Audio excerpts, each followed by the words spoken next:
Banyak para petani pemula khususnya yang belum paham cara mengatasi layu, busuk daun ataupun antraknosa yang menyebabkan gagal panen. Nah, di sini kita akan buatkan video lagi. Kita akan bahas apa-apa yang harus kita lakukan agar kita berhasil di dalam budidaya tanaman cabai, khususnya menangani masalah penyakit yang kita sebutkan tadi. Makanya simak videonya, tonton sampai selesai agar tidak gagal paham.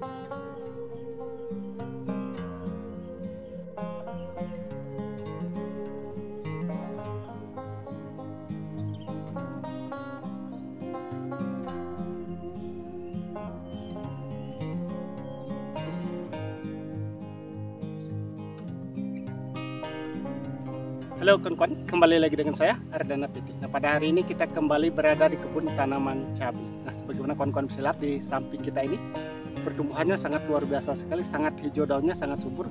Walaupun di saat cuaca yang sangat ekstrim, yaitu di tempat kita ini hujan setiap hari kawan-kawan. Jadi tanaman ini diguyur hujan setiap hari, tetapi masih dalam kondisi aman, bebas dari namanya layu, busuk daun ataupun antraknosa. Nah, hal inilah yang harus kita perhatikan sebenarnya kawan-kawan sebagai para petani. Karena banyak sekali para petani pemula khususnya yang mengeluhkan masalah penyakit ini, yaitu khusus di musim hujan, layu, busuk daun, bercak daun, ataupun sejenisnya kawan-kawan. Karena kita lalai dalam menangani atau mencegahnya sebelum hal ini terjadi. Karena banyak sekali kesalahan-kesalahan yang kita tidak tahu dalam aplikasi atau dalam pencegahan penyakit tersebut. Oleh karena itu kawan-kawan, ikuti terus videonya, tonton sampai selesai apa-apa saja yang harus kita lakukan agar tanaman cabai yang kita tanam ini tumbuh dengan sehat, tumbuh subur, bebas dari hama maupun penyakit seperti yang sudah kita sampaikan tadi. Seperti ini kondisi tanaman cabai yang kita tanam kawan-kawan.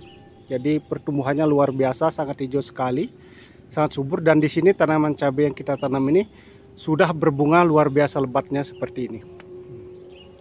Jadi bunganya lebat sekali, luar biasa. Dan ini merupakan tanaman cabai rawit dengan varietas Angkasa 89. Bahkan di sini sudah ada buahnya besar-besar seperti ini. Nah, di dalam satu bedengan ini kita tanam hanya satu jalur seperti ini. Tapi di sini mungkin agak gelap karena kita tumpang sari dengan tanaman kubis. Tanaman kubisnya sudah luar biasa sekali, sangat subur sekali.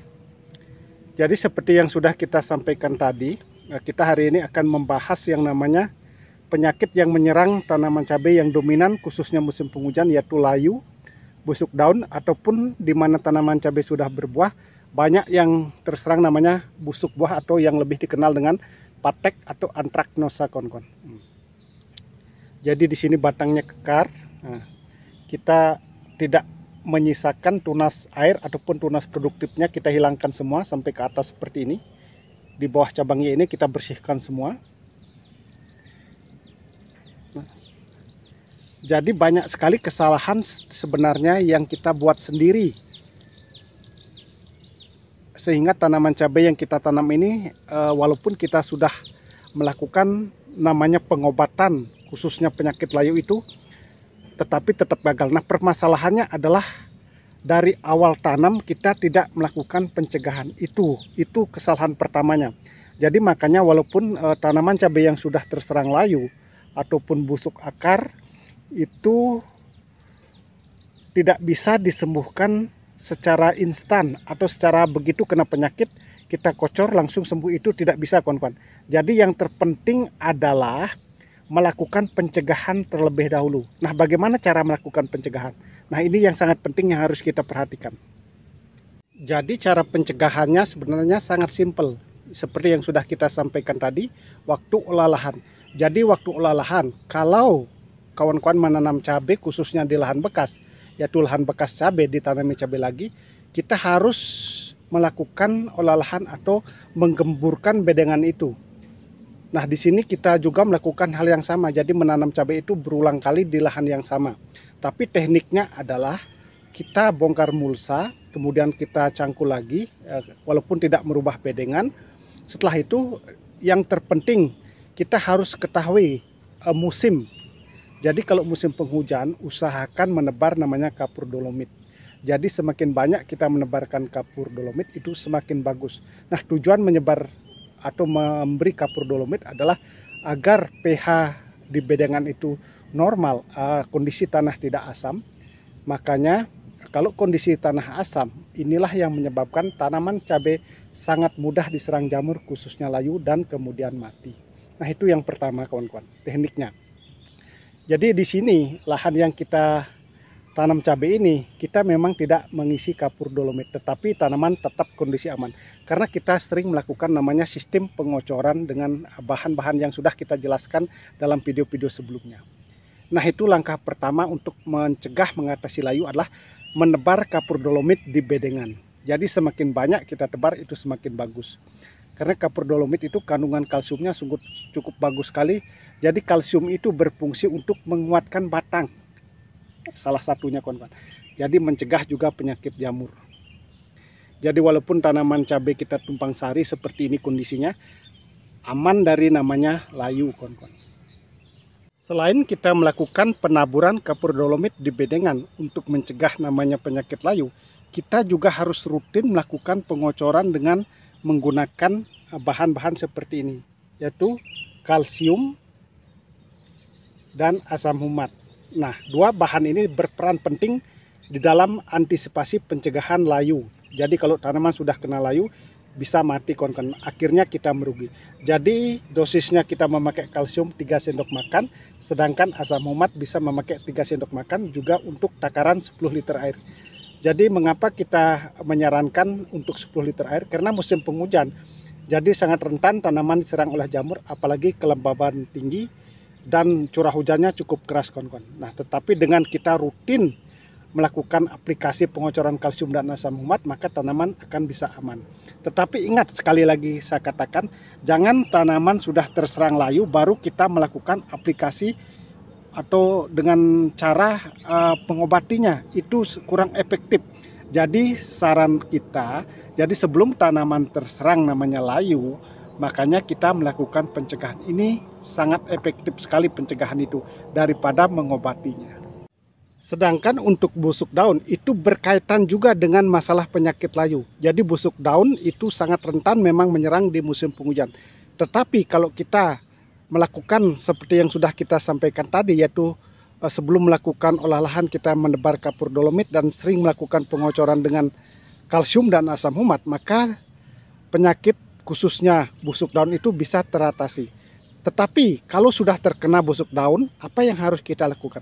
Nah, tentu kita melakukan penyempraian dengan fungisida. Nah, biasa kita memakai yaitu Copper WP, kita mix dengan Bisromil kawan-kawan. Tetapi ingat, ini kesalahan juga yang sering terjadi di pihak petani.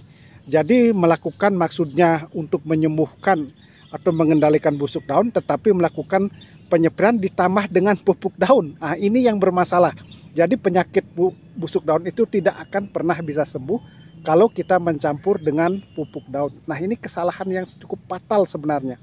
Jadi tekniknya adalah kalau kena busuk daun, jadi lakukan penyempraian dengan menggunakan fungisida, bisa menggunakan seperti bahan yang sudah kita sampaikan tadi, yaitu Bisromil dicampur Copper WP, atau menggunakan bahan aktif Depekenazole dengan Azoxystrobin seperti Amistrostop, tetapi dilakukan dengan tunggal. Jangan dicampur pupuk daun. Nah, video ini sudah sering kita buatkan, tetapi masih banyak sekali petani yang mengalami kegagalan dalam mengatasi busuk daun.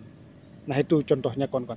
Jadi seperti tadi, penyakit layu itu berkaitan dengan penyakit juga busuk daun. Jadi kalau kita rutin melakukan aplikasi sebelum kena, melakukan pengocoran dengan asam humat dan kalsium, maka dominan penyakit busuk daun itu tidak separah yang akan terjadi kawan-kawan.